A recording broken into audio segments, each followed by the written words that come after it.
कैसे बच्चों? अच्छे से देखिए,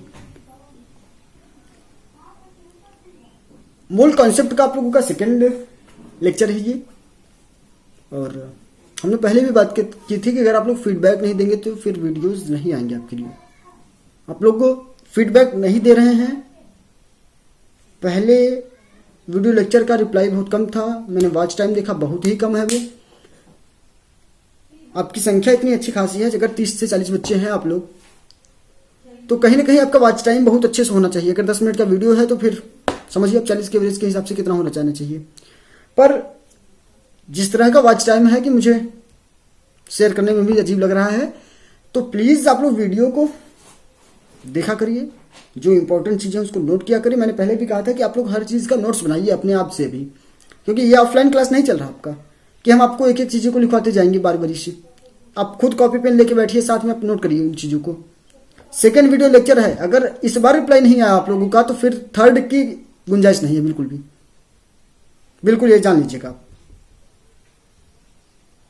मैं ये नहीं कर सकता कि आपसे हाथ जोड़ के कहूं भैया पढ़ो पढ़ो पढ़ो पढ़ो। आपको पढ़ना है नहीं पढ़िए, नहीं पढ़ना है मत पढ़िए। समझ रहे हो ना? That's last time, because I am not really happy with you all guys. चलो वीडियो की स्टार्टिंग करते हैं हम लोग। स्टार्ट किया जाए आज का क्लास। मोल कॉन्सेप्ट आप लोगों का ऑलरेडी स्टार्ट है। मोल कॉन्सेप्ट, एटॉमिक मास से बात कीजिए। एटॉमिक मास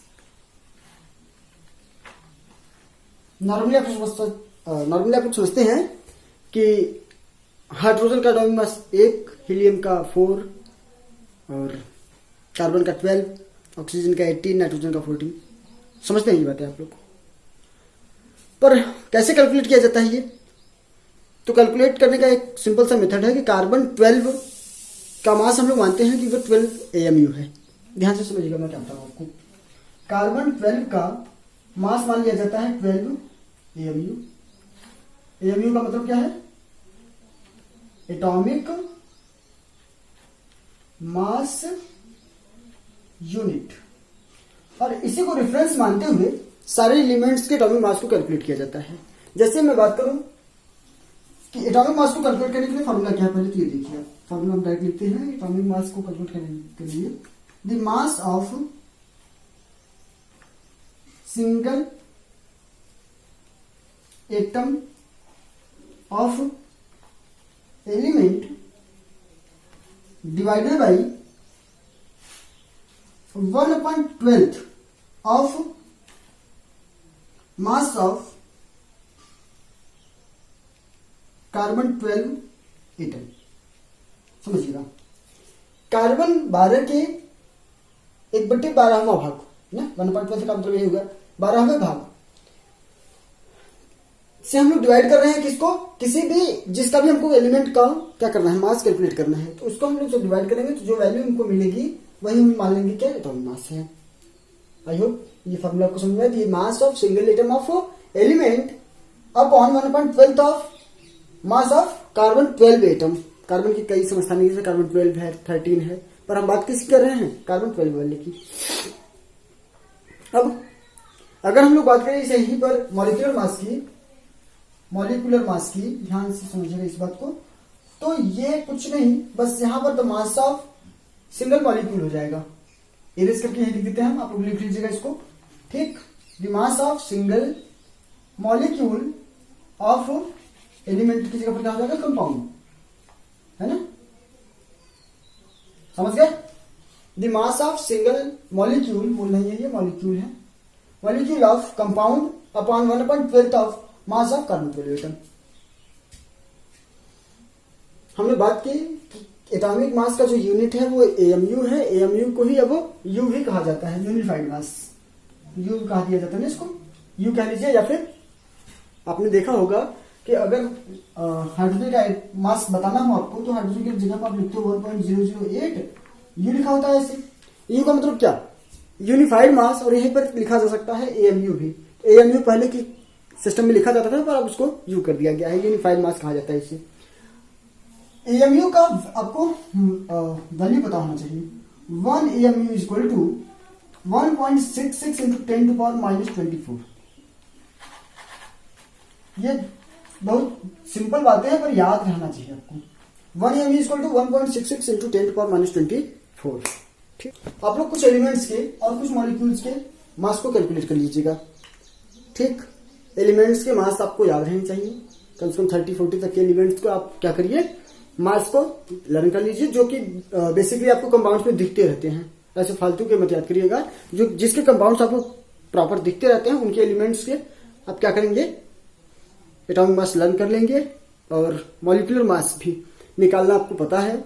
सिंपली जैसे मैं बात करूं, H2SO4 है, सपोज दैट H2SO4 है, उसका मॉलिक्यूलर वेट आपको कैलकुलेट करना है। तो आप फॉर्मूले से थोड़ी कैलकुलेट करते हैं, क्या करते हैं आप, 2 हाइड्रोजन हैं प्लस सल्फर है प्लस 4 ऑक्सीजन है, तो आप क्या करते हैं 2 इंटू 1 प्लस 32 प्लस 64 और ये हो जाता है 98,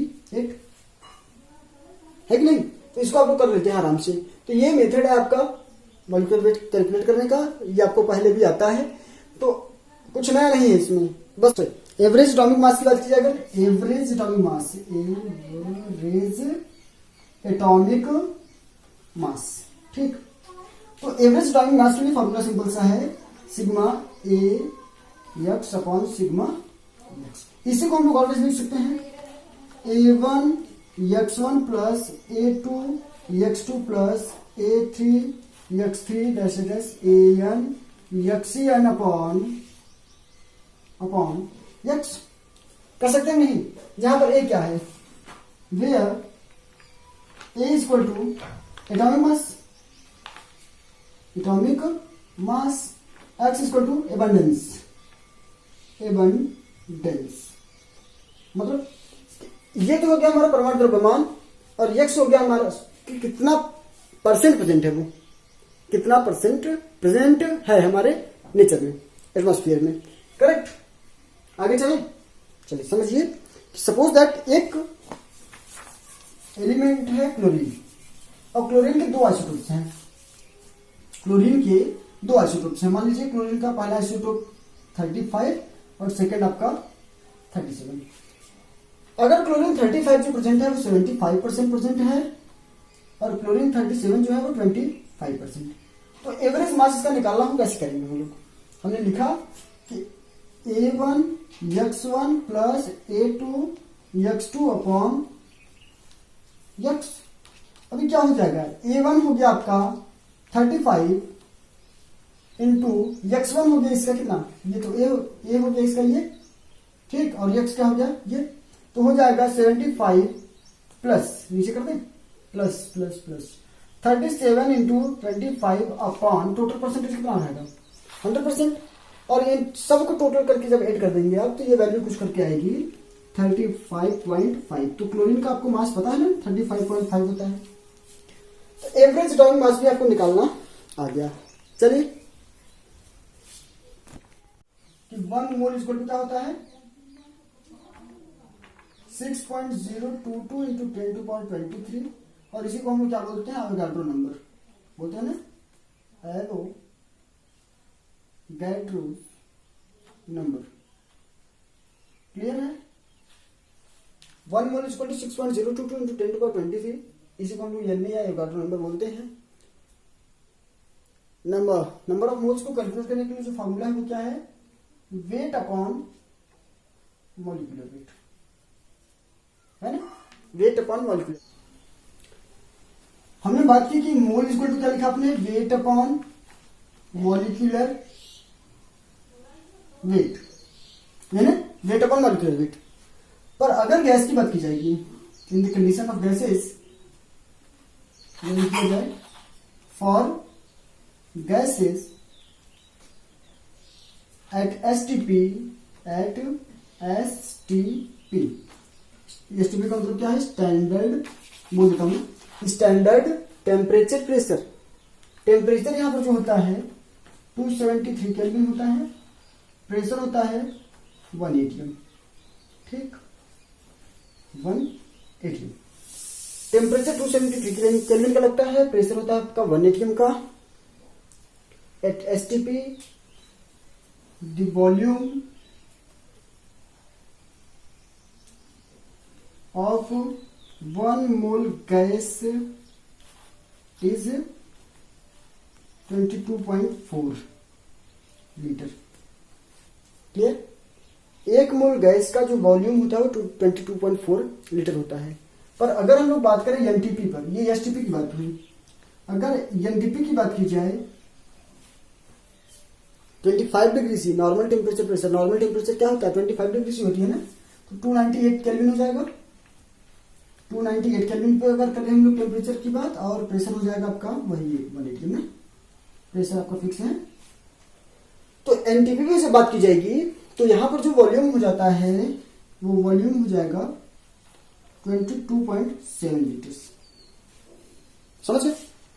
एनटीपी पर बात समझिए आप, टेम्परेचर आप इंक्रीज करोगे तो वॉल्यूम तो इंक्रीज करे होगा ना, सॉरी, समझ गए? तो हमने बात कर ली एसटीपी पर, एनटीपी। एसटीपी पर जो वॉल्यूम आया एक मोल गैस का वो 22.4 लीटर्स का है, और एनटीपी पर जो आया वो 22.7 लीटर्स का है। तो एसटीपी और एनटीपी पर नंबर ऑफ मोल्स को कैलकुलेट करने के लिए जो फॉर्मूला होता है, गैस के लिए हमने बात कर रहे हैं, तो फिर जो फॉर्मूला होता है वो होता है number of moles equal to volume of gas upon 22.4 for STP. और वही अगर बात एनटीपी की हो जाएगी तो यहाँ पे 22.7 लीटर्स हो जाएगा। Clear? The given volume of gas upon 22.4 litres. देखिए जल्दी जल्दी बताने के चक्कर में मैं एक चीज भूल गया। क्या भूल गया मैं? अब जो भूल गया उसको लास्ट में मैं बताता हूँ, ठीक? समझिए,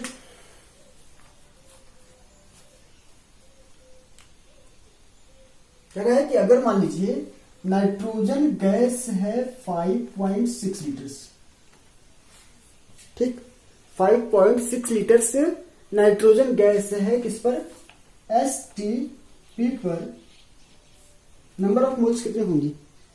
बहुत सिंपल सा क्वेश्चन है ये, और क्वेश्चन इतना सिंपल है कि आप पेन कॉपी ना भी उठा तो भी कर लेंगे। सोचिए, कह रहा है कि 5.6 लीटर क्या है आपका, नाइट्रोजन गैस है, एसटीपी पर है। आप समझिए कि एसटीपी पर जो 1 मोल की, ध्यान से समझिएगा, 1 मोल, अरे यार क्या करूं मैं, 1 मोल का वैल्यू कितना होता है 22.4। इसका हाफ कर देंगे अगर आप तो हो जाएगा 11.2, और इसका भी हाफ कर देंगे तो 5.6 लीटर। यही दिया है ना। कितने टाइम्स हमने किया है इसको, आई थिंक 4 टाइम्स करके देखो। 4 6 24, 4 20 22 ना, तो 4 टाइम्स हमने इसको छोटा किया है, मतलब ये कितना हो जाएगा, 1 मोल का 4 टाइम्स कम हो जाएगा। ये 1 मोल है ना, 1 मोल से 4 टाइम कम हो जाएगा, मतलब कितना हो जाएगा 0.25। अब अगर बात किया जाए हाफ मोल ऑक्सीजन है, कितना, हाफ मोल, इसका वेट क्या होगा, ऑक्सीजन मॉलिक्यूल की बात की जा रही है ना, हाफ मोल ऑक्सीजन है तो इसका वेट कितना होगा। मैं बात करूं कि अगर 1 मोल ऑक्सीजन हो, ऑक्सीजन एटम ना, 1 मोल ऑक्सीजन एटम हो तो इसका वेट हो जाएगा 16 ग्राम। ठीक, मैंने बात की थी अभी कि अगर एक एटम की बात की जा रही है तो 16 एमयू कर देंगे आप, 16 एमयू कर देंगे। अगर 1 मोल कह दिया इसने तो 1 मोल के लिए सीधे कर दीजिए आप ग्राम में इसको चेंज, ठीक, तो 16 ग्राम हो गया ये। तो 1 मोल एटम का अगर मॉलिक्यूल होता तो ये O2 हो जाता और ये 32 ग्राम हो जाता, सही है ना। अगर 1 मोल एटम हो जाए तो फिर ये, सॉरी, मॉलिक्यूल हो जाए तो 32 ग्राम हो जाएगा। तो 1 मोल का 32 ग्राम, हाफ मोल का again 16 gram. I think copy pen तो उठाना नहीं पड़ेगा इसके लिए, नहीं ना। नेक्स्ट करें, अगर आपसे पूछा जाए कि एक हाइड्रोजन एटम का मास कितना होगा, सबसे पहली बात ये बनती है कि 1 मोल नाइट्रोजन का, सॉरी, 1 मोल हाइड्रोजन का मास कितना होता है, तो 1 मोल हाइड्रोजन का मास कितना होता है, 1 मोल हाइड्रोजन का इतना है तो 1 हाइड्रोजन का कितना हो जाएगा 1.008 अपॉन मोल आ जाएगा नीचे, और फिर हो जाएगा 1.008 into divided by 6.022 into 10 to power 23 और ये वैल्यू कैलकुलेट करेंगे जब आप तो ये कुछ करके आएगी 1.67 इंटू 10⁻⁻24 ग्राम। समझ गए? इजी था। एक हाइड्रोजन एटम का मास पूछा था इसने, तो हमने किया क्या, पहले 1 मोल का कैलकुलेट किया। 1 मोल का कैलकुलेट करने पर हमको मिला इतना ग्राम। तो एक हाइड्रोजन कितना हो जाएगा, इतने से डिवाइड कर देंगे हम लोग और वैल्यू मिल जाएगी हमको। ठीक।